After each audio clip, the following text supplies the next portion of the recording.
Alors, la blockchain, c'est un grand livre comptable partagé et sécurisé où sont enregistrées des transactions, mais une fois qu'elles sont enregistrées, tout le monde peut les voir, mais personne ne peut les modifier une fois qu'elles sont enregistrées. Imaginez une sorte de grand livre magique et la page suivante suit le même processus. On écrit sur la page. À la fin de la page, c'est verrouillé, archivé dans le livre et voilà. Les pages sont reliées entre elles de manière permanente et de manière cryptée.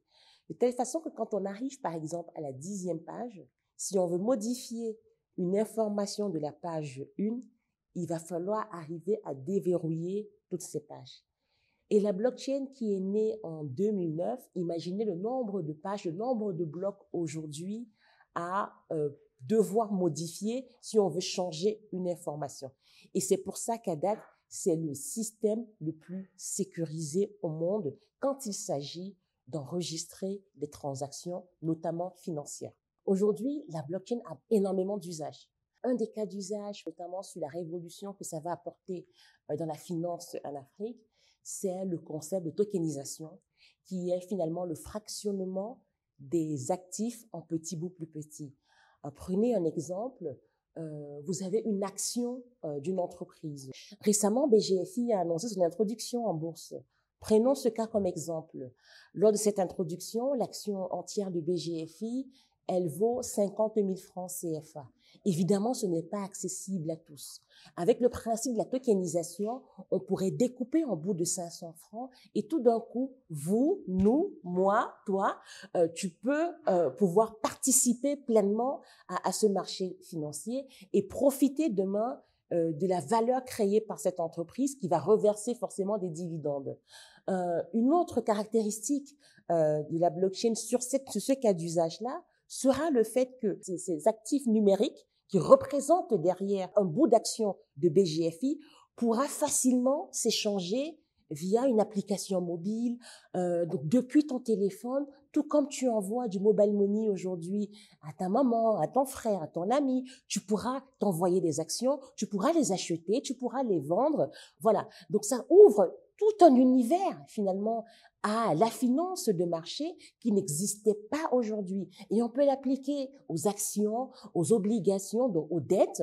On peut l'appliquer même à l'immobilier, soyons fous. Donc c'est en ça que ce concept de tokenisation peut redynamiser fortement le marché financier en Afrique.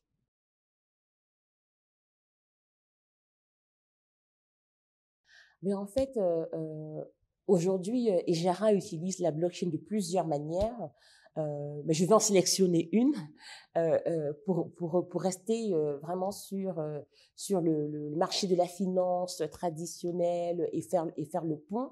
Ejara a voulu se positionner vraiment entre un pont entre la finance traditionnelle et la finance de demain, qui est plus accessible à la masse populaire. Et donc, Ejara travaille avec des partenaires agréés, notamment par la COSUMAF, pour pouvoir se positionner sur des obligations d'État et les découper en bout de 1000 francs pour les rendre accessibles à tout un chacun.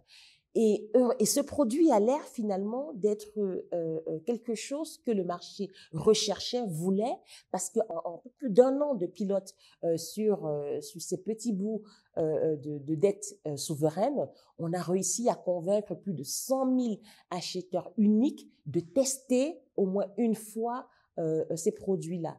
Et c'est à mettre finalement au regard du marché financier de la sous-région qui, en termes de personnes physiques, ne comptait jusqu'alors qu'à peine 1000 personnes. Donc, on se rend compte que en 20 ans d'existence du marché financier traditionnel, on a pu vendre finalement des obligations d'État à 1000 personnes individuelles dans la zone CEMAC.